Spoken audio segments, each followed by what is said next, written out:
Hello there. Welcome to Jedi and the Mailman, a show where two old friends aim to deliver the best Star Wars talk in the galaxy. I'm Mike the Mailman.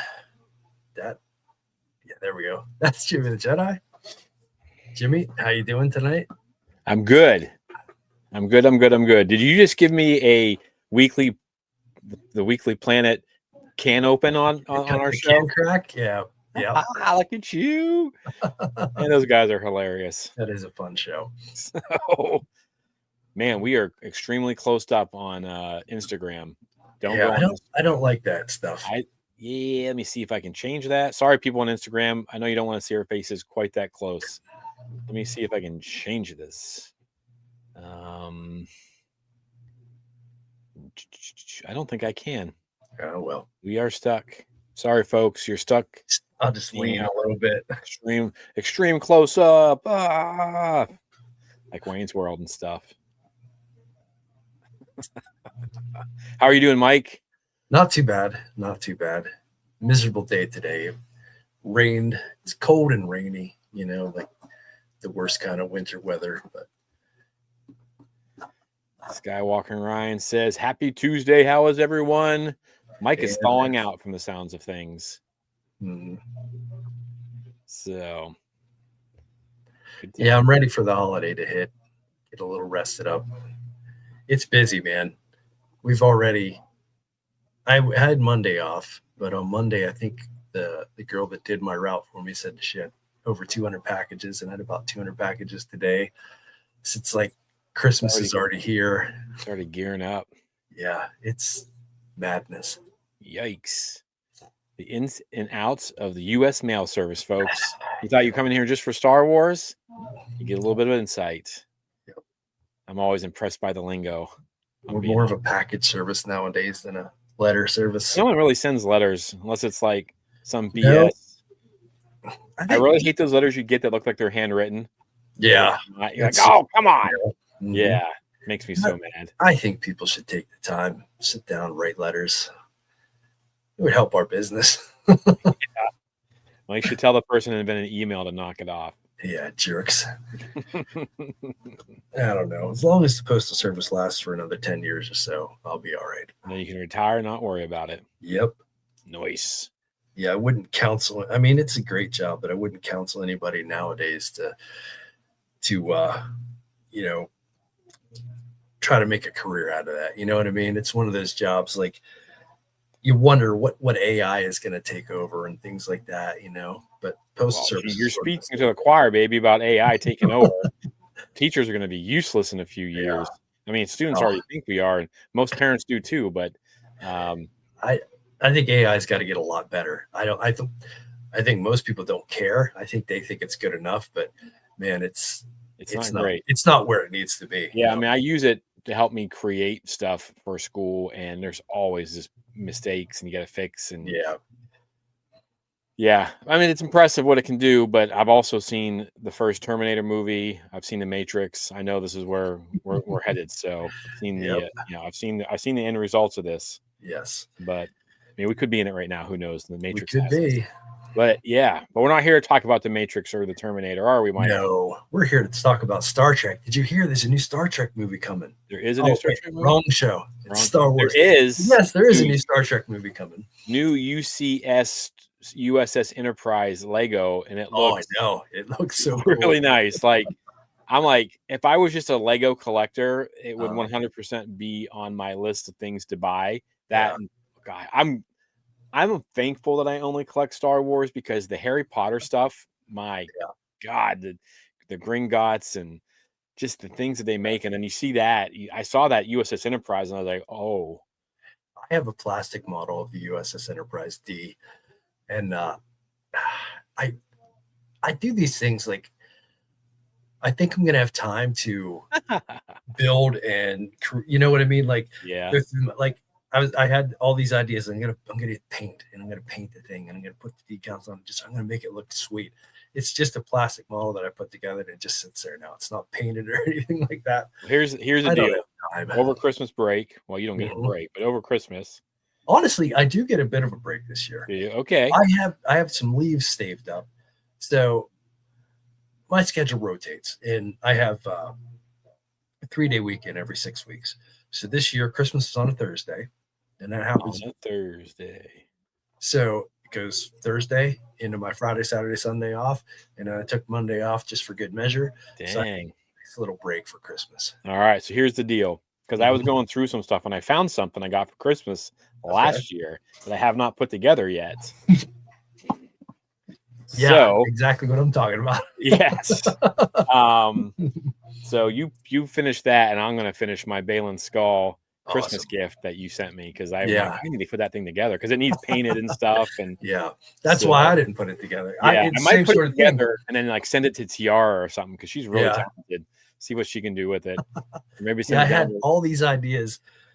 I had the guy build that, print that out for me. I was going to paint it all, put it all together, and send it to you. I'm like, after weeks and weeks and weeks of just looking at it, I'm like, Jimmy likes projects. I'll just send it to him like this. Yes. Hey man, I'm enjoying. This is my first year not coaching, like we've talked about, and it's I mean, I would have had practice yesterday. Actually, well, we didn't have school. My old school didn't have school this week. It's the first time in 15 years, 16 years. But we still would have had practice Monday, Tuesday, and Wednesday. And I'm like, I just wake up and we've been running errands and doing things, but like tomorrow I'm not getting out of my pajamas. I'm just staying in my jammies. I'm gonna play. I've been playing Hogwarts Legacy like a fiend, and I'm gonna try to beat that real quick. I haven't. I noticed the other day my PlayStation controller sits on the little table that next to where I normally sit, and it's collecting dust. I have not played anything in a while. Have you played Outlaws?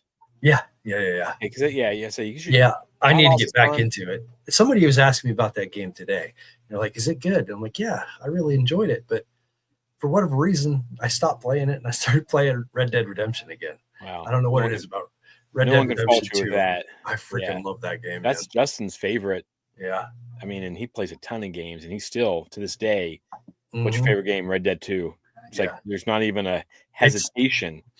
I would agree 100%. I love that game. But the problem with it is you got to like delete everything off your PlayStation to be able to run it. So I'm like, well, so I really have to be in the mood. But I'm going to beat Hogwarts Legacy because we've been doing our rewatch of Hogwarts we always start this around Halloween time. We start watching the Harry Potters, and I'm like, I've never beat that game, so I'm going to try to knock it out, just the story mode, and be done with it.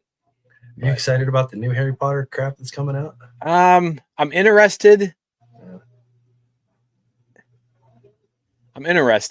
But I think it's kind of weird, some of the things that they're doing, and not in like a racist, like I can't believe Snape's black or something like that.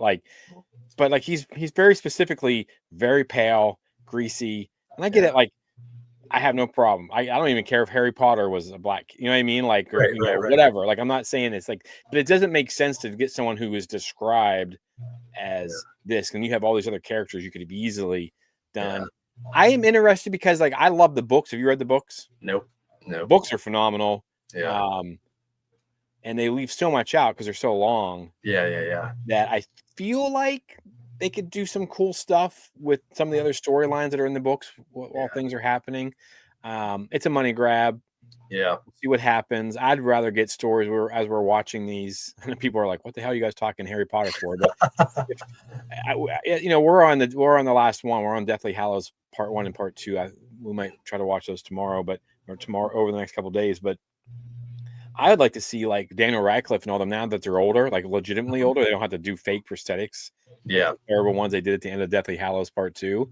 Yeah. Have them either being Aurors, like gone out there and fighting and doing like fighting crime and stuff like that. Yeah. In the Wizarding World. Or give me the Tom Riddle Lord Voldemort like story, like build that up, and like the Order of the Phoenix and all that kind of stuff. And then it means, it's one of those things where like what they've been doing, and the reason we could probably talk about this is like in Star Wars, like the stuff they're doing with Andor, like the stuff they've done with Andor. You give us all this backstory on Andor, so now Rogue One's even more impactful to us. Yeah. You know what I mean? And I feel like you could do that with the Order of Phoenix, you Sirius Black and Lupin. And I did realize that Star Wars has stolen, and like I know they're in the news for stealing stuff recently. But they've stolen some other things, because in 5, the Inquisitorius is part of that, and where they keep Azkaban is out in the middle of this ocean, and it looks just like in Kenobi and in this Fallen Order games where you go out and the Inquisitorius is out there in the middle of nowhere. Yeah. And I was just like, and it just hit me for the first time, like Inquisitorius, Inquisitors. Wait a minute. And then there's a base out in the middle of the ocean where no one can escape from. And I was like, wait a minute, Star Wars. You've been in the news recently for shenanigans, and now there's more shenanigans. I was actually going to look that up. Like I was going to kind of dive into and to see timing wise how that worked out. I could be full of malarkey most of the time. It is kind of my life that way. Brought that up. What's that? That it's kind of weird that nobody's brought that up before. Yeah, so I'd be interested. I mean, Disney's got enough heat on it right now. I don't really know if Disney has the problem. It's that studio that has the problem. Yeah. Have you seen? You've seen it. You sent it to us. I saw the side by side clip. Charlie sent it, right? Or someone sent it to our group chat, and I was like, "Holy rip!" Yeah, it's exactly the same. They didn't bother to change it in the least. And I'm like, just straight up stole it. And I love that. In season 2 of Visions, that's my favorite one. And I'm like, it's such a simple thing. Like, why not contact those creators? You know what I mean? They're just making a fan film or whatever. Yeah, contact them and tell them, man. Listen, we love this. This is amazing. I'd like to take this and put it in this. And they probably would have just like followed them. Like, it's amazing. Star Wars, name a character after me, and I'll be you know what I mean? Yeah, like it's crazy. I still, because when I first heard that, I think I don't know one of us who said it, but I was kind of dumbfounded that I was like, no way. And then I watched that side by side. I was like, oh my God, like that is blatant. Blatant. Yeah. And I know I don't know if it's fair to go after Disney. Like they had these contracts with this company. Yeah. This company. Well, who's got the deeper pockets? Yeah, but I think Disney will be able to push it off, put it onto. They may. Yeah. Or they may just settle something and just not work with that company anymore. That company could have blown their shot. They could have they could have destroyed that company doing that, which is insane to me. So it's unfortunate. I hope that, I don't know, maybe something positive comes out of it. But yeah, it kind of sucks that they've done that. Yeah. It's pretty blatant. I mean, I don't think there's any way that doesn't hold up. Like, what? Yeah. Like I guess the best case scenario is that it puts a little spotlight on those fans that made that movie, and maybe they get a little juice out of it and can parlay that into something. Yeah, I'm sure. They get, hopefully they get rewarded too. I wonder what the views are, what they were, and what they are now on that. Because some of that fan stuff, I've never been a huge fan of it because the acting is usually not great. But like that fight scene is pretty good in that. Like I was like, holy rip, how the fan film, and I know they spend a lot of money on those. Yeah, we had that one. That we interviewed, and that was pretty impressive. Yeah. But yeah, so go out and give them a shout if you can. And so, but yeah, that's bonkers. Yeah. Craziness. Yeah. Speaking of money, how about this? It's been popping up lately in the news. Andor apparently having spent $700 million. Yes. And I don't think we know why. No, but I just wanted to bring it up because, okay, I guess if you consider it's 3 separate movies, right? You're still spending a lot of money per. Like, well, do you see? Okay, it's 4 separate movies, right? Because it's 12 episodes. 4. Okay, but still, like Andor is great. I don't think anybody's going to disagree with me there. Nope. Love it. One of the best things that Star Wars has put out, but $700 million, that just seems like a lot of freaking money to me. And it's not my money. So, I mean, go ahead, Disney. Yeah, but the problem is now we're getting punished because they've spent so much on streaming and they don't know where to go with streaming from here. We have nothing in the pipeline for streaming. It's like $175 million for every 3 episodes. That's reasonable for a movie, a substantial movie, yeah. But I don't think that every episode was. Well, I don't know. Those episodes are really, really good. Yeah, but I mean, okay. But is there usually when you spend the big dollars, you see it in like CGI or on location, location shooting, stuff like that. But I mean, I'm not taking anything away from Andor. What they did was gorgeous, beautiful. I mean, the way it was shot, the way it was acted, everything. But it's not the giant CGI space battle or anything like that. You know what I mean? Like Oh where you yeah. really see the money. So it's just crazy to me that that show costs that much. I have to think. Haven't seen like Predator Badlands. I know you and I've talked about this. I think off air. I don't know if we've talked about it on air, but it only costs like $105 million to make, and it looks as good as any Star Wars film. Yeah. For 105 million. I just sometimes I feel like these companies, they just waste money. Like I mean, they have it, they spend it, they get a slap on the wrist. You know, no one would be talking about how much the Acolyte cost if it had been a hit. Right. You know what I mean? Right. The only reason they talk about the money because it really wasn't that much. I mean, it was 8 episodes or whatever for like what 350 or something like that. But not that much. I'll take it. But I just feel like it's frivolous. Like you sit there and you look at like all these things that they do. I feel like, you know, when we're in the military and how the military always overpays for everything. I feel like these certain movie theaters, they just overpay because like if you sit there and you look at The Creator, Gareth Edwards' film, The Creator, that costs like $60 to $80 million to make. And again, looks phenomenal, but he planned every single thing out. He knew from start to finish what shots he needs. How's this? How's that? All the work in the up front comes around. I tend to, I think, and I don't know, I feel like sometimes like Marvel, Star Wars, some of these big ones that have money out the wazoo, they just spend it. Yeah. And then they're like, if it's not a hit, well, you know, we shouldn't have spent that much money. But if it's a hit, they're like, hell yeah. Yeah. You know, that's the thing too. Like you said with the Acolyte, I mean, right away they're saying, oh, it was cost this much, and you know, this is what we got, and it just isn't worth it. Now, Andor, on the other hand, this is coming out well after Andor was released. There's, you know, Andor was a critical success, and I don't think we ever even got numbers necessarily on what viewership it got.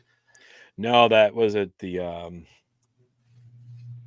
mean, I assume it was good, but I mean, is it $700 million good? I don't know. Yeah, I don't know. I still think that sometimes, you know, Mike and I listen to the Weekly Planet a lot, and those guys, they kind of get Hollywood a little bit better than we do. Obviously, they've been doing it for a way longer time than us, but they always, their big thing is that Hollywood and those companies, Disney, they always learn the wrong lessons from things. And I feel like with streaming and COVID coinciding with one another, realistically, you couldn't have thought that was going to mean was going to maintain. Like everybody was trapped in their homes. There's watching things like Tiger King, and what we talked about, The Queen's Gambit, which ended up being phenomenal. But I'm not sure I would have watched that show if it was released today. Probably not going to get the same. You may not even hear about it. Tiger King never would have gotten watched. No, God, no. But I watched it, you know, but like, and so they just think like they're unreasonable. It's weird because these people, men and women who are like way smarter than us and in this business world, but sometimes maybe they're just out of touch. I don't know with reality because they don't live definitely true. They don't live like we live. They don't live, you know, we're not living paycheck to paycheck, but a lot of America is. And when you don't have to earn the money. Like it's just there for you. You can make these big gambles and mistakes, and it does, like, you continue to fail upward. The consequences. That's a good point. They do fail upward a lot, it seems like. So, but yeah, it's a weird. And the Forbes article that you're referring to doesn't even tell you what the extra $60.5 million that they're just. Like, what they spend it on? I don't know. Yeah, I'm like, oh, basically, cool, great article. Forbes, like what? Did you? To me, I don't know. I really didn't focus too much on that extra 60 million or whatever it was. Just the fact that the article just kind of said that, you know, they spent this extra 60 million and now it's up to $700 million. And it's like, that's a big price tag. That's a huge price tag. But 175. I guess it's a success. Doesn't I mean, you matter, think does it? about like the Gorman arc and things like that, and I mean, I don't know, the special effects in that were pretty phenomenal as far as Gorman, the Coruscant, like some of that stuff was pretty impressive. I don't know. I mean, I don't know what that stuff costs. That's the thing. I don't know either. I mean, when you get up into numbers like that, it doesn't even make sense anymore. You know what I mean? Like I couldn't spend that much money in my lifetime. I would try if someone wanted me to. I'd give it a go. I'd give it a go. I'd give it the old college try. Mm-hmm. So, but yeah, that was a good. Yeah, Charlie and I were going to talk about that, and then we could not find why. So we're just kind of like, damn, we had enough news. I mean, we didn't even cover everything. We were going to cover Sean Levy's stuff, where he's been given basically free reign to do whatever the hell he wants. Which I'm like, okay. Yeah, there really has been a lot come out these last 2 weeks. That's all we've been talking about. We covered 40 minutes both this week and last week. Charlie and I had to on just the news. Yeah, and even if Jack's back and we have that same news and all three of us talk about it, you're gonna look at an hour just in the news. Like it's gonna be, just it'll not dry in a bad out. way. It's just everyone talks about what they think, and we always kind of differ in some areas, and so but I mean, I don't know if things will slow down, pick up. We'll see what happens. But a lot of it's all over the place too. It's not like one certain thing. It's just a ton of different stuff. Yep. But so I don't know. It's good though. I'm glad we have news, because there for a while we're like, oh god, nothing's happening in Star Wars. So, and then now it's like nothing is not happening. Everything's happening. So, but well, another thing going on too, just before we get into the topics we had planned, I brought up as well. I saw this on Instagram that Anya Taylor-Joy is apparently. Let's see if I can find that. Yeah, I couldn't find an article on it or anything like that, but apparently they're saying she might be the live action Asajj Ventress. And I tell you, the Instagram post that I saw had a picture of her hair pulled back, and like the face structure seems right. She seems like she could fit that profile. But like I said, I don't know that what's behind this. If it's just fans wanting to manifest this, or what the case might be. Let me bring this up real quick. This is on Facebook. This is Star Wars World. The only place I could find it was on social medias. I didn't find no credible rags or anything like that were reporting this. But let me see real quick. I just wanted to get your reaction. Yeah, so let me see. All the buttons. Where's my button? That's the one I need. Share screen. I want one of these days he'll be good at this. Not anytime soon. Yeah, that's it right there. So there's this picture rumored.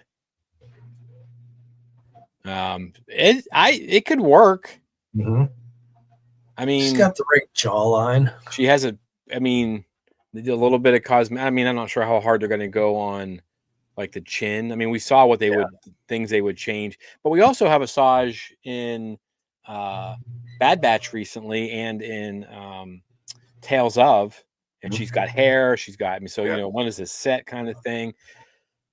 This would be pretty cool. I don't think Asajj Ventress gets enough play. There's not enough. I don't even think there's a Funko Pop out there of her. I don't think I'm not sure. There's probably a Black Series of her.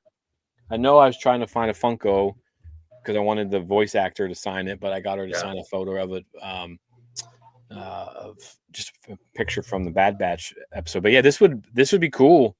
Yeah. That's some firepower. I mean, she's a pretty big actor to be bringing in the star. I don't know her action. The only action film I know she's been in is the one of the Mad Max films, and I think not Fury Road. It was the one after that. I think it was the one after that. But she's pretty tough in that. Yeah, she's running around blowing things up and stuff. So kind of cool. Yeah, I think she's got the look, and I like the idea. Like I said, I don't know what's behind this. If it's just with social media, sometimes people just put things out there, and it's a life of its own. But I don't. I'd love to see a Asajj something like an Asajj centered show. Could be great.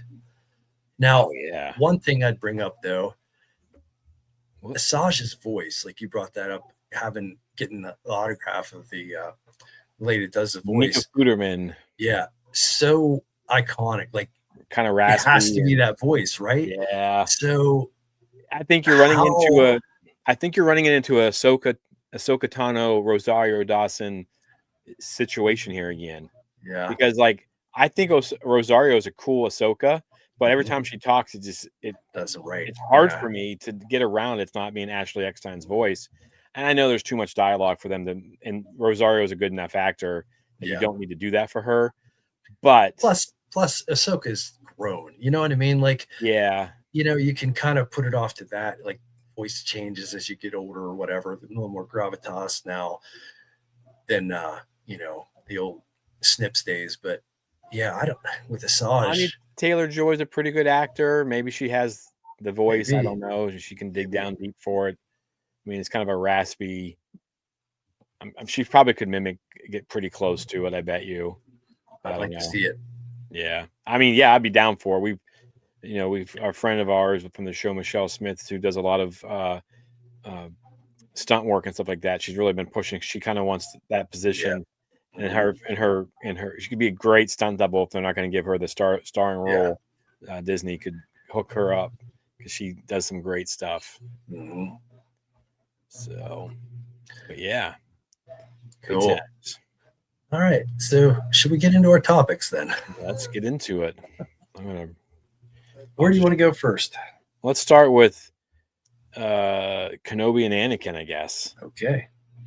So what was it? 2 weeks ago, you and I both came up with a list of our top 20. We wrote it down to top 15. Our, you know, favorite Jedi or strongest Jedi, best Jedi, whatever. And then I guess it was over the weekend maybe that I found this article. November 20th by Jenna Wren from comicbook.com. Mm-hmm. And I sent it to you and I said, I think we both screwed up. Yeah, no, I mean, I've always wanted to pop in and say, wish my two bros an amazing Thanksgiving. What's up, Tahu? Thanksgiving. Happy Thanksgiving, Tahu. Happy Thanksgiving. Yeah, so this is an impressive list. Yeah. And she even leaves, it's 8 pretty convincing things. And then there's a couple things I think maybe, and I get it, like she can't put everything in there, but the stuff from Rebels, you're kind of like, all right. So, now just pop back to our list. Do you remember? Oof. Did you have Kenobi rated above Anakin? Oh yeah, I don't think I had Anakin on my list. Okay, that's right. Yeah. Yeah, because I remember I was like, I think I had Anakin rated above Kenobi. Well, but that list didn't have any criteria. Remember, that's kind of the thing we talked about was like, what's our criteria? Right. And we didn't have any, so we just kind of. But I was trying to. I had Kenobi 2. Anakin was not on my list. Okay, so you did better than me. But yeah, I mean, I was thinking that Anakin, chosen one, he's his position in his position in the movies and whatnot. He has to be up there on my list. I'm not a big Anakin fan. I just felt like he needed to be there. But this article was very convincing that Kenobi whips his butt over and over again. Like Kenobi is like the most underrated Jedi because of the things that he does. Mm-hmm. Yeah, really. Like when I think of Kenobi, I think of a very. He is the pinnacle of a Jedi. Like he exudes Jedi. You know what I mean? But yes, 100%. I never really consider him as like the most powerful Jedi. Like he's not a Yoda. He's not. He's your standard Jedi. But this article, as we'll go through, really convinced me that I'm wrong. Let's dive into it, shall we? So 8 shocking Star Wars clues that confirm Obi-Wan Kenobi is the most powerful Jedi. Not Anakin. All right, this is by Jenna Wren, November 20th, 2025, on comicbook.com if you want to watch it. Jimmy did reach out to Jenna. And if Jenna's watching later, hi, Jenna. Yeah, hi, Jenna. Great article. Yeah, very good article. And I'm done saying that we'll never talk to the people that write these because you know we'll have a special guest on in a week or two, right? Hopefully. So, basically, she's just going to highlight some things.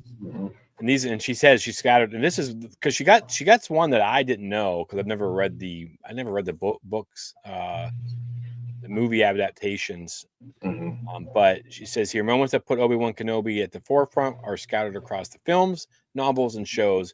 They don't just showcase skill; they reveal a spirituality and strategic brain that cement him as the single most fierce and influential Jedi Master in the history of the Order. Those are strong words. Like Jenna, if you do watch this, I'd love for you to come on and maybe we'll throw a Jedi at you and you can refute it. I think. But there's a pizza ad. You want to make some pizza? Number 8. He learned how to transcend death and taught Anakin on his deathbed. So Obi-Wan Kenobi was among the first in the modern Jedi Order to fully grasp the secret of retaining his consciousness after death. The skill required an innate connection to the cosmic force and was achieved by his late master Qui-Gon. The transformation from human to spirit is the ultimate form of power in the Star Wars universe, transcending physical limitations. Furthermore, it is Obi-Wan who guides the dying Anakin to find peace. In that final moment, Anakin returns to the light, teaches him how to hold on to his identity, ensuring the chosen one could also live on. This act passed on to Anakin at the climax of the galactic conflict, and in his last moments of life, show that Obi-Wan's spiritual mastery of the Force and skill as a mentor extended even beyond the grave, influencing the most powerful Force users of all time. So that's now I wondered if that's a good way to explain how he did it, right? I don't know. Is that in the Return of the Jedi book? I don't know. I don't know. Like, I wonder where is that her head canon? Is that actually canon? It's great canon. I like it. I'm not opposed to it by any means. You know, he shows up. It's like, hey, man, got something for you before your son burns you on the wood. All right. But that, first time we watch A New Hope and we see Obi-Wan get cut down, you don't think about it at all. Like, you just like, oh man. But after seeing the prequels and learning everything that you know, that scene has so much more power where he just decides it's in my best interest to let him. I win again. Obi-Wan wins again by not fighting, by just being. You cut me down, I'll be more powerful than you can imagine. Yeah. And, like, you'll see as we go through this article, just how often he whips Anakin. And this is just every turn. One more time. It's okay, Anakin. Yeah, he beats him at every turn, basically. Yeah. So, and we've seen it quite a few times. Just, I think sometimes when you just you got to put it all together like Jenna did, and it's like, oh dang. Yeah. Right. Number 7. He overwhelmed Darth Vader after years of being disconnected from the Force. So this is from the Kenobi series.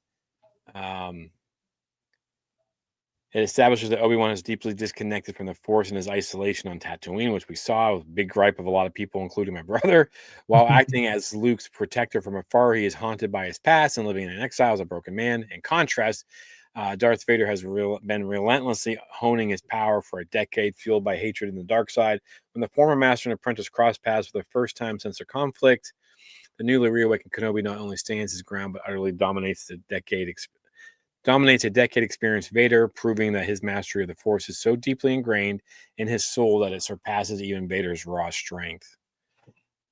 Yeah, I mean, I know people were mad about how disconnected he was and how kind of soft he was. I thought it was a good idea, like a good story. I don't know necessarily like it was always done well on screen, but the concept made sense to me. Yeah. So, I like that. I always think you have to look at that series through the eyes of the time when it was filmed. You know what I mean? Like, I think they could have done a lot more things. Not even to change the story, but had it been filmed not during COVID, had they had free will to do whatever they wanted to do with it, even that same storyline, I think could have been better. But the series suffered a little bit just because of the situation of the world and how they had to film it and whatnot. So I think you make a good point that, you know, they had a good idea. Maybe the execution wasn't there, but if you step back, realize what was going on, why the limitations were of how they, how they went and did that, and just think more deeply into what they were trying to convey. I think you make a good point that um, it was really a really powerful story. Yeah. Yeah. I mean, 100%. I like you said, I think these had too many restrictions. They couldn't really do everything. I also think they paid Ewan McGregor too much money. I don't know. I mean, he's worth it. Yeah, but if you only have a budget of this much and it kind of hinders you, like, oh, look, we're in California now. Like, come on. Yeah, but you can't do it without him. So if that's the dollar Well, he amount he does have him garners, kind of then bent over the barrel there, didn't he? yep. So, yeah, try to do an Obi-Wan series without me. yeah, it's valid. So, but yeah. Where are we at? Okay, so I thought that was a great scene too. Like, we never really seen him open up a can.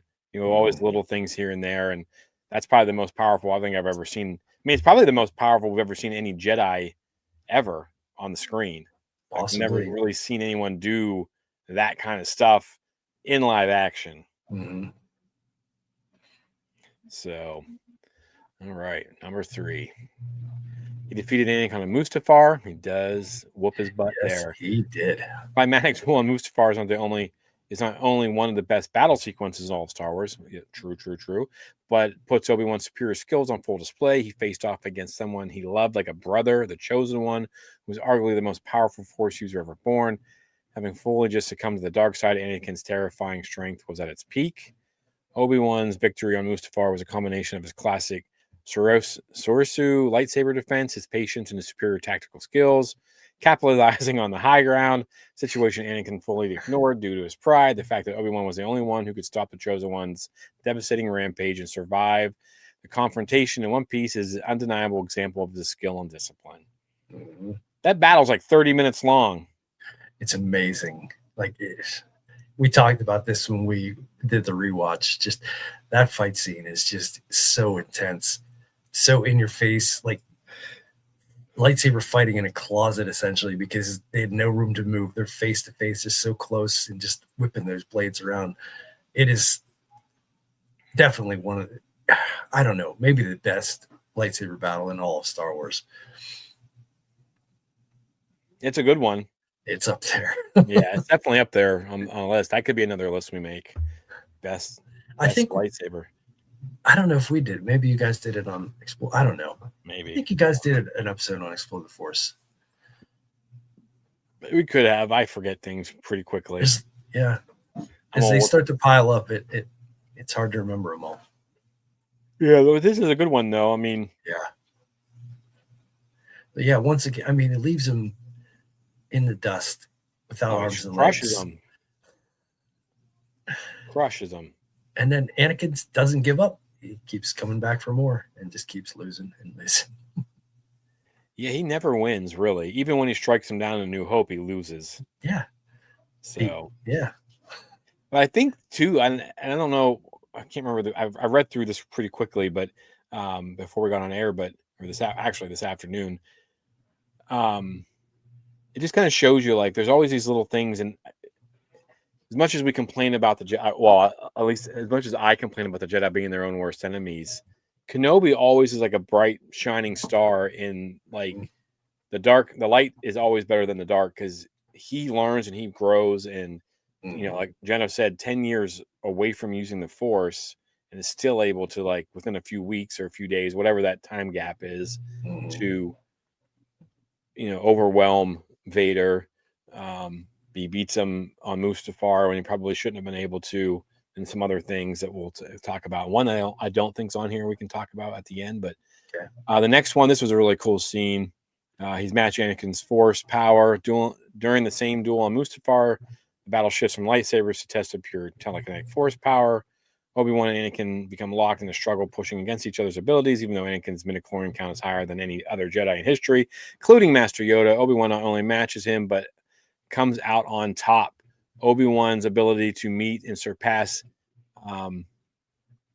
Anakin's telekinetic powers shows the true power in the Force is not only about midichlorian count or physical strength, but about control, discipline, and commitment to the light side and the greater good of the galaxy. Matching Anakin in a pure test of will and power is a feat that few, if any, Jedi in history could have achieved.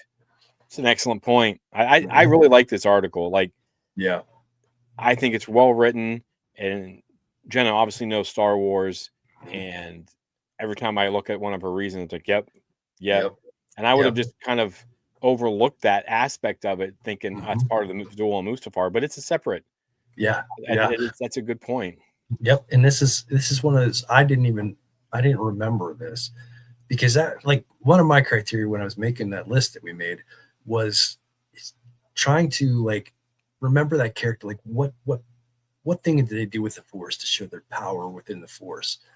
And you think about Obi-Wan Kenobi, and there's no, throughout the Clone Wars and all the movies and everything like that, there's no single thing that comes to mind right away that him struggling to move this or that or do this or that, you know what I mean? Like, but this that struggle with him and Anakin, like the most powerful Jedi, or not Jedi, but the most powerful Force wielder, and he's right there with him and overcomes him. Yeah, for sure. It's crazy. Yeah, I kind of want to read this article. All right, especially if she wrote it. I'm impressed with this article.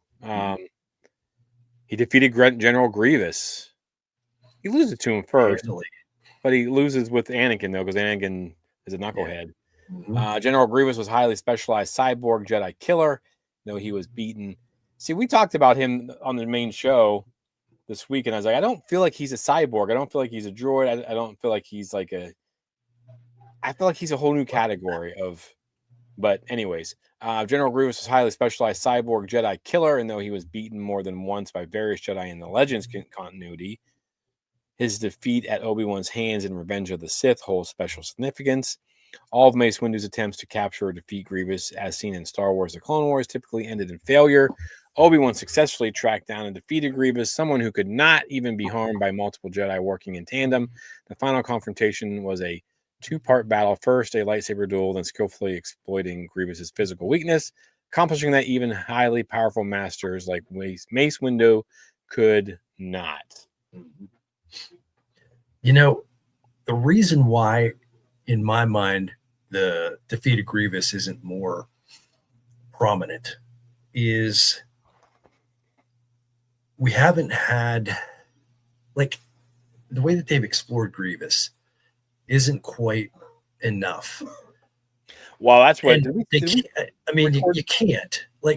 can't, Grievous has this lightsaber collection. Yes. He's obviously defeated tons of Jedi, but you can't, in the Clone Wars, a kid show, or sort of a kid show, was, on Cartoon Network, it was for kids, but you can't have him being this ruthless murderer, tracking down and just slaughtering Jedi.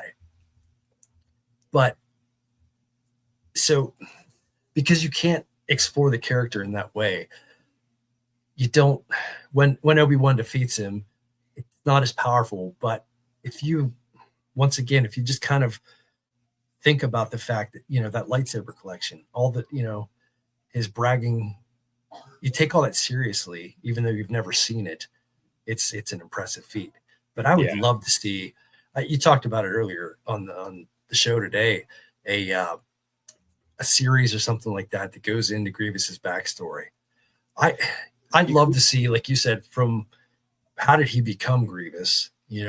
What was that process? How many was he at one point, like a fully sentient living being, and bit by bit hacked off limbs and became what he is now? Or how did that come about would be great. But then too, like seeing some real gritty, like nasty battles against Jedi where he wins, well, we see it in Clone Wars. I mean, to some extent, strikes down a few. Yeah, but I mean, I don't know. You could really make Grievous a much more vile, evil character given the right, medium. You could really explore that. Yeah, I think about the Phasma book and how that builds up a character who was even used even worse in Star Wars, and you're like, damn, she BA. Yeah. But yeah, I think it would be cool to get a backstory on this guy. I know there's legend stuff. I'm almost positive, and then there's a connection between the Tchaikovsky's, the Clone Wars, like 2003 Clone Wars, and supposedly he has that cough because Mace Windu. I think that was the he has the gosh, why he has that cough, right? Like losing my brain. But so yeah, I think that's pretty cool. I would definitely be down for it. And you're just adding to this list as far as like him beating him, like Kenobi beating Grievous. Yep. So, but yeah, I mean it's good stuff. What do we got next? Now this one caught me by surprise. And this is what makes me think like Jenna's well read. So yeah, I'm actually talking with her on Instagram right now. That's why I'm kind of like, so lost your train of thought a bit. So she's and so, but Mace Windu considers him the best of the best, and I don't like Mace Windu, but I think Mace is a pretty arrogant fool, and that if he in that book, and I think the one that Brandon Sanderson wrote, is it the novelization that Brandon Sanderson did? Oh, I don't know. Anyway, so in the officially licensed novelization, Matt Stover. Yeah, that was big news. I think read the words. Well, I know that Brandon Sanderson did one. Yeah. I just don't know. Yeah, because this whole Matt Stover thing, they just re-released it. The second most powerful Jedi Master on the Council mentally acknowledges that Obi-Wan Kenobi is the Order's best. Windu notes that Obi-Wan's perfection of the defensive lightsaber form makes him essentially unbeatable. Mace Windu's thoughts confirm that Obi-Wan stands out among Jedi hierarchy. He respects Obi-Wan's absolute mastery and flawless defense over the high risk of offensive styles. As someone as powerful as Mace Windu acknowledged Obi-Wan's superior skill and reliability, it proves that Obi-Wan is a true standard bearer of the Jedi Order. Yeah. I think that's everything that you've been saying, Mike. That is, because, and here's the thing, and this is what I really like about this article. Like the more I'm reading it, the more we're thinking about it. Defensive Jedi don't attack. Nope. So Kenobi is exactly what the Jedi are supposed to be. He's not bragging. He's not doing anything wrong. He's understanding. Maybe he makes a few mistakes with Anakin, but he also lived that life for a little bit and thought maybe he'd come out of it, gave him the benefit of the doubt. But then his choice of lightsaber technique is a defensive one because Jedi don't attack. Right. And I think that speaks leaps and bounds about Kenobi just as a Jedi. Yeah. Yep. I can't add anything more. It's just like this article is just so well put together. Yeah. Because a lot of times, and I know we're singing her praises right now, but a lot of times, sometimes these articles, they just kind of like feel like they had to meet a deadline. They throw this together. I didn't know this about the Matthew Stover, the book, like the novelization of it. Like I kind of want to read it now. There's little tidbits like that in there. Defeated Darth Maul while a Padawan. As Padawan, Obi-Wan accomplished a near impossible feat by defeating the incredibly dangerous Sith Lord Darth Maul, a double-bladed lightsaber wielder.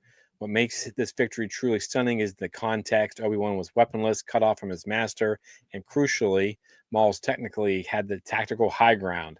In a moment of incredible bravery, athletic power, faith, and reliance on the Force, Obi-Wan flips over Maul and uses his fallen master's lightsaber to deliver the fatal blow. Not only did he avenge Qui-Gon, but he defeated a Sith Lord who was in his prime and had the element of surprise, as the Sith were considered a myth at this point.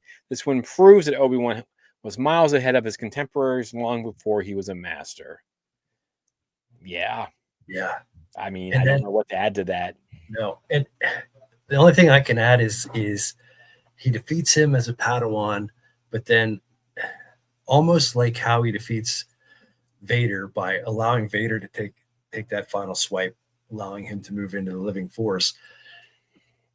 It's very similar the way he takes out Maul. Like in the end, when he finally killed, like it's not that he's allowing himself to be killed quickly, but it's just this no nonsense. Like he just takes out Maul like that, like so simply. Like, I mean, he knows what Maul's gonna do, avoid and ends it like that. No nonsense whatsoever. Like, it's I was gonna say that too, but I mean, and again, that's showing that the light learns and grows, and that the darkness and evil just festers. Just keeps festering, and he never learns. And then his, that scene in Twin Sons episode in Rebels, like, he kills him and he's holding them, and he's like, is he the chosen one? He's like, yeah. And this is the same guy that murdered. I mean, he was going to leave the Jedi Order for Satine if she would have asked, and he murders her. This guy has taken away his master, his love, and he still shows sympathy and passion for Maul. And I do think Maul is like the most between Maul and Asajj, like the most Shakespearean characters we've gotten. But just what they could have been on the good side of things. But I don't really know.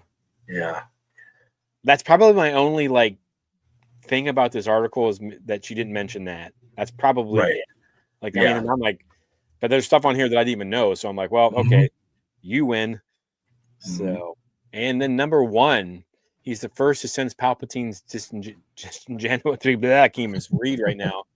Man, I'm when Qui-Gon Jinn is discussing the dark side presence he sensed in the negotiations on Naboo, it is the young Padawan Obi-Wan who is the first to directly connect it all to Palpatine's larger plan. He flatly tells Qui-Gon that the Sith have returned, immediately grasping the scale of the threat. The singular moment so early in his training is an example of Obi-Wan's sensitivity and connection to the living force, which allowed him to pick up on the shadowy and subtle movements of the true evil orchestrating the entire galactic conflict, to sense and understand the existential threat of the Sith. When his highly attuned master only felt a wisp of their presence, establishes Obi-Wan's impressive intuition right at the start of the saga. So I mean, starts impressive, ends impressive. Like so. And I got one more too that I would add. You and I have read the High Republic, and there's been some other instances too, but we know Jedi they can fool around a little bit and maybe do things that aren't strictly defined in the Jedi Order. But here you got Kenobi, who, and we've said it a million times, they need to explore this story more. This is, if anybody wants the Star Wars love story, this is the way to go. But him and Satine, the relationship between him and Satine, we know that there's something there. It's alluded to. It's brought up that, it was something powerful and whatever. And he was able to not fall, but maintain, like, if things had gone different, maybe he leaves the Order and goes with her. But I mean, he tells her if she would have asked, he would have left. But he stays focused and doesn't, recenters himself, becomes this powerful Jedi. And like you said, Maul kills her. He loses the love of his life there. And still, like, just thinking back to those episodes, he doesn't lose it at all. He maintains control. He's a consummate Jedi. Like, every step of the way. Like, she's convinced me. He's the best. He's the best. Yeah, I mean, I think it was funny is, I always sing Ahsoka's praises for the similar reasons. Maybe not as many, many that we've seen on screen, but imagine if she had been his Padawan. Oh, jeez. My goodness. Right. I don't know. I mean, sometimes that it works out that they're so different and stuff like that. But like, if you could have trained Ahsoka, like, she'd have been, but he also, I don't know if he would have had her back the way Anakin did, like, but anyways, Kenobi just one of my favorite. I mean, it's why it's him, Ahsoka, and Chewbacca. Just the loyalty that they both, all three show. Just they do what they're supposed to do, and they don't brag about it. They're not crying about not being on the Jedi, or acting like an ass and being bullied to other Jedi. And, it's just one thing after another, slow burn over the years. And it's funny too, because I'm trying to think if anyone's ever painted him in a bad light in anything, and I don't know if they. I mean, I'm sure like the story group has control of that a little bit, but like, I mean, he's never like made any of these huge mistakes. I mean, I know at the beginning Kenobi, he's kind of like, yeah, I'm not doing that, but yeah, I mean, I would definitely. I mean, if I had him second, so I feel okay about my choice, but yeah, I mean, if you weren't convinced that he was one of the best, if not the best Jedi, this article I think goes a long way in saying like, yo. Yeah, it totally changed my mind. Like, he was not rated that highly on mine. He was just because he was in your top 10 though, wasn't he? Yeah. But I think so. Yeah, I'm pretty sure. I feel like we come at it with a lot of extra because we've read the High Republic, and there were so many Jedi in that I mean that really skewed our. Yeah. If you take them out of it, it's like okay, well, everyone. Considering all those Jedi, like he's still up there, way up there. And I mean, we do have a lot more storytelling about him. Like there's hours and hours of Obi-Wan Kenobi, but I don't know. I just that article just fantastic. Yeah. I'm impressed. We'll I was talking with her, just telling her like this is impressive. Gotta follow her writing, see what she can convince us of next. Yeah, no kidding. We'll follow her on Instagram because I was like, dang, this is pretty good stuff. So and again, Jenna, if you're listening, I'd love to have you come on the show sometime and talk Star Wars with us. You obviously probably know more than we do it, apparently. Which isn't, and give her a follow. Let me see. I think I have it up. Let me see.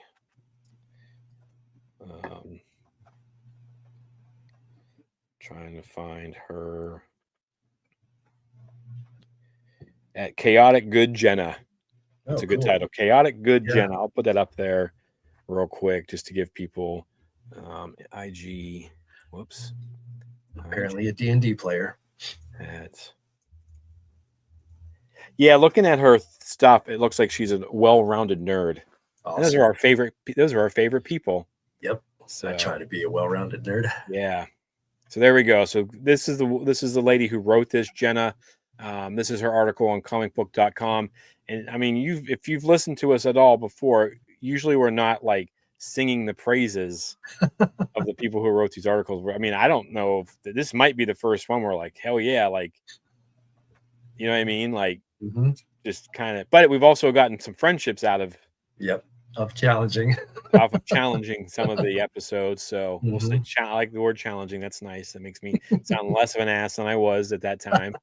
But so yeah, I don't know. Like, I don't know what else to say about it. Awesome article. I'm going to probably see what else she's written on here and kind of follow through on that. Why did that become orange? I changed it to blue, I thought. Yeah, it's all good. And it's offensive to my eyeballs. Well, I think we should try to squeeze in a little bit of talk about Sabine real quick. Okay. I know we're running an hour here, but we did promise some Sabine talk. And I know you guys talked a little bit about her today on the main show as well. But there was an interview that came out. The creators of Rebels. Henry Gilroy, creative, who's a writer and co-executive producer for Star Wars Rebels. Mm-hmm. And he's not thrilled about Sabine being a Jedi Padawan or whatever.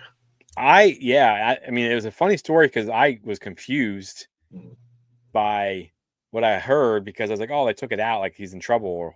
And no, he sticks with it. Yeah, no, he does not. He's not bashful about what he said at all. There we go. That's what I wanted. I want Star Wars blue. That's nice. Yeah, that's the nice yeah. Let's see what you're getting at now. So. Okay. But yeah, I mean, obviously he's a creative within Star Wars, so his opinion carries a lot of weight. And he's certainly entitled to that opinion. What did you think? I mean, I was stunned that he said any of that. Yeah. In a way that they don't usually out other people. Like, they give their opinions. And you know, if you listen to the show, I don't want to like rehash everything I said, but I was stunned that, I mean, he basically is going up against Dave Filoni on this. Yeah, pretty much. And I know he's coming off success. I mean, this is the same Henry Gilroy. I'm assuming it's Tony's brother that helped on Andor, right? Is it? I think so. But, and he doesn't pull any punches. He doesn't say, "Well, I thought it would have been a bad idea." He says, "No, we discussed it. Here are the reasons we thought it was a bad idea, and they were good. They were good points. Retread of Ezra's story, and I think the bigger one is it takes away from Sabine, and it kind of does. I never ever thought about it until he said it. It takes away from her everything she's done up until this point. It's all because she's a Jedi. She's Force sensitive." Not because she's just a great warrior. And, you know, I mean, I guess that may be a cynical way of looking at it, but I feel like he kind of has a point. Yeah. I was kind of surprised that Tia Sakar didn't kind of jump in on that and being like, I mean, because she's on this podcast and she's the voice of Sabine and didn't say anything. She's probably stunned. She's like, wait, what? Yeah, that is, I mean, definitely comes, it is, you're not expecting it, you know, it catches you off guard a bit. And I mean, from my perspective, I think he has a point. I think it's well said. I'm glad that they didn't go that way in Rebels, but I'm not disappointed with the way that it's happened in Ahsoka either. Now, it's been a while since I've seen Ahsoka, so I may be misremembering things, but to me, I don't think Sabine's Jedi training takes away from Sabine at all.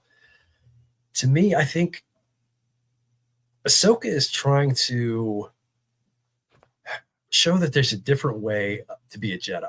Yeah. You know what I mean? Like, she is a non-traditional Jedi. She's claims not to be a Jedi anymore, but like we said before, she still lives up to the Jedi ideals. She just doesn't want to be necessarily a Jedi because they did her dirty. Yeah. But she still, she is as Jedi as a Jedi could be without being a Jedi, I guess. Yeah. And I think she wants to go about things in a non-traditional way. And I think that you have this great warrior that is Sabine. Why not train her in some Jedi technique? You know, she may not ever be the strongest Jedi, but does every Jedi have to be Obi-Wan Kenobi, you know, the most powerful Jedi out there? You know what I mean?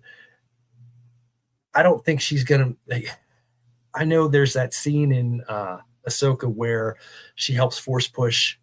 She uses but even twice. Like, I don't know if maybe I'm misremembering it or whatever, but I don't know if it could have just been Ezra just making that leap. And no, because he's not really.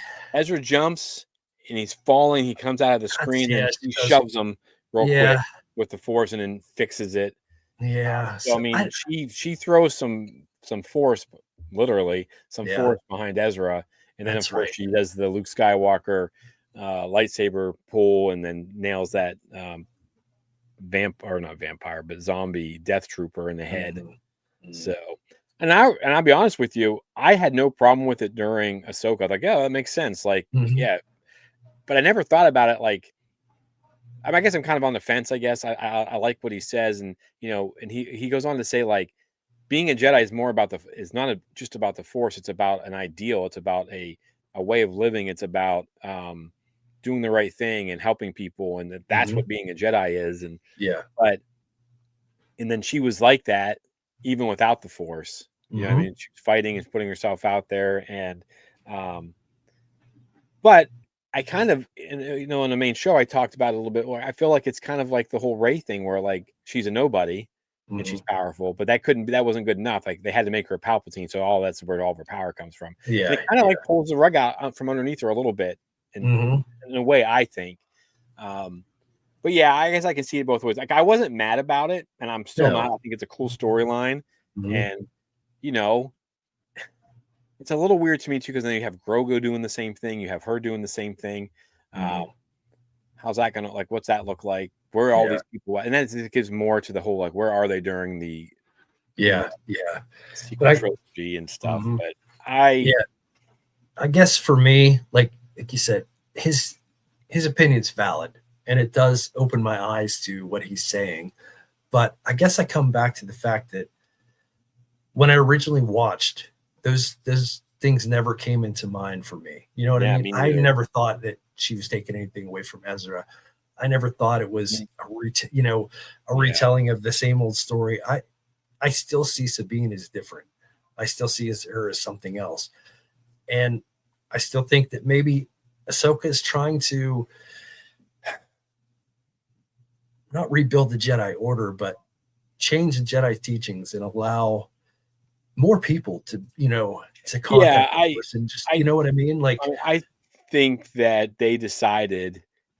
I'm just surprised. I'm more surprised by the fact that he kind of like basically is like calling out Dave Filoni in a way. I mean, I know he's probably not trying to be like rude, but he's like, we talked about this.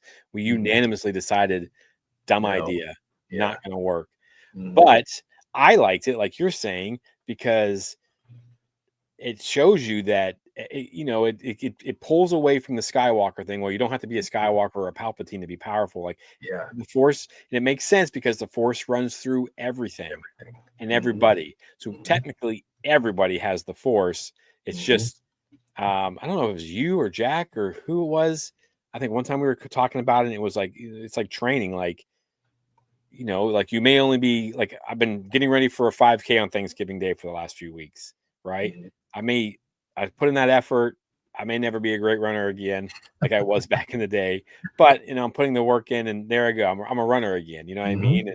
Not nearly as quick, as light, But so I like that. I think and I think that gives, honestly, I think it gives the less cynical Star Wars fans hope. In a way, like he's like, oh, anyone could be a Jedi. Like I could be a Jedi. You know what I mean? Like in a weird, funny way. Like, because we relate to these characters, and how many of us want to be a Jedi? And now Sabine's like kind of living through her, kind of thing. You know what I mean? Like, oh, Sabine can do it. I can do it. I'm gonna make that cup move. You know what I mean? And so I had no problem with it. I get it. I'm just, I guess I'm more surprised that he said it out loud. He's like. Like he's kind of the first person to really go and say something out loud against what like Filoni and Favreau are doing. And I don't think there's anything wrong with that. No. I just wonder, is he done in Star Wars? Like, do we know? I mean, is this that weird rumor we heard, and it's kind of surfaced for like a couple seconds and disappeared, that the cowboy hat Star Wars, where Filoni had more control than we realized. I'm not trying to like light any fires here or anything like that. I'm just, it brings up some stuff, and we're in the business of talking about it. And so it's kind of like, I'm just really shocked. He makes great points. I see why he'd be frustrated with it, given the fact that they, he probably thought, like, we put this to bed. And he sees it, and he's probably like, what? Like, what the hell? We talked about this, man. Although, like, I can see some interesting storytelling coming about of this, though. Like, if they continue to expand upon this, and like you said, have more people developing their connection with the Force and using the Force. If you're not trained in Jedi discipline, yet you have access to this super powerful thing, the Force, what kind of chaos can come of that? You know what I mean? Like, you can have rogue Force users that don't have that Jedi discipline, that can come up as characters down the way. It doesn't always have to be a Sith. It can just be someone, a madman that has, So well, I think it's awesome for that. I think, and I also think that ties into, I wrote that article on our website about the reformation of the Force and how everyone just thinks it's Jedi and Sith, and that makes no sense. To me, like, why would you ever think that? And I think this gives rise, like, you could easily, like you said, for the Rey film, or the Starfighter that's coming out, they could just be two people that have the Force, learn to use it, don't know it's the Force. It could be the thread, it could be dark magic, it could be whatever. Like, And I think you're right there. Like, and I've always wondered that too, though, because like they always go someplace. Like even in the Wayseeker book, Justina Ireland wrote with Vernestra and with Indara, they run into a kid that can use the Force. Yeah. Like she can lift. Broom Boy can use the Force. Right. Like, you know, and yeah, so if you know you can do that to people, Mm-hmm. I mean, I don't want to give too much away about the High Republic phase 2, but I mean, I guess she's probably the perfect example for you right there. Uh-huh. Of Force users that aren't Force users or Sith or non-traditional, Mm-hmm. you know, and then that whole comic run in phase 2 is all about the convocation of the Force, where it's all these different Force religions that all are on Jeddah that try to like work out their differences and stuff. Yeah. If you only have 3 or 4 people together that can do that, then there you go. Right now in the Mask of Fear book, the Mask of Fear and the Master of Evil book, the Vader book that just came out, Adam Christopher, they're dealing with some people that can use the Force, and they're not Jedi that I know of yet. I don't want to give everything away. I don't know the answer. I'm only about halfway through the book, but yeah. So I think that you're spot on. I think that by doing this with Sabine, you can now create the future that's not Sith and Jedi. It could just be factions of people. Hell, you could show up on a planet where everyone can use the Force, and they're duking it out in some kind of civil war. That'd be nuts. Mm-hmm. You know, so yeah, there's so many different places you can take it. And it's great. I love they're expanding the story. Yeah, for sure. So, yeah, it's weird though, because like I said, this is the last time I'll say, but like I see all of his points. Mm-hmm. I see all your points too, and I'm like, I wasn't really that mad when it happened, but I see that, so I'm kind of like on the fence. Yeah, I'm right there with you. I mean, both sides are valid, and that's okay. Yeah, no, it's good. So, but yeah, because that story kind of popped up last week, didn't it? Like right before we went on air, and then we were going to talk about it. Yeah, we were going to talk about it last week, and then it kind of snowballed into, and we stuck with our topic because we figured, this will be evergreen. We can just talk about it anytime, and it kind of snowballed, and we got more comments and whatnot, and we had to bring it out. But. So, all right, well, Mike, have a happy Turkey Day. Yeah, you as well. Don't all the listeners and stuff out there. Tahoe, I know you were traveling for your Thanksgiving, and everybody else out there, eat lots of turkey. Yep. Watch some football, some good football. Don't watch the Steelers. And they don't play on Thanksgiving. Thank goodness. I don't want to ruin my meal. Mm-hmm. So, but not for yourselves. Travel safe. Be safe. Have a good time. Be with family. There you go. Don't start any fights. It's a good day to just let bygones be bygones. Enjoy each other's company, and it's not worth it in the end. Thanks. So, all right, folks. We'll see you next week. See ya.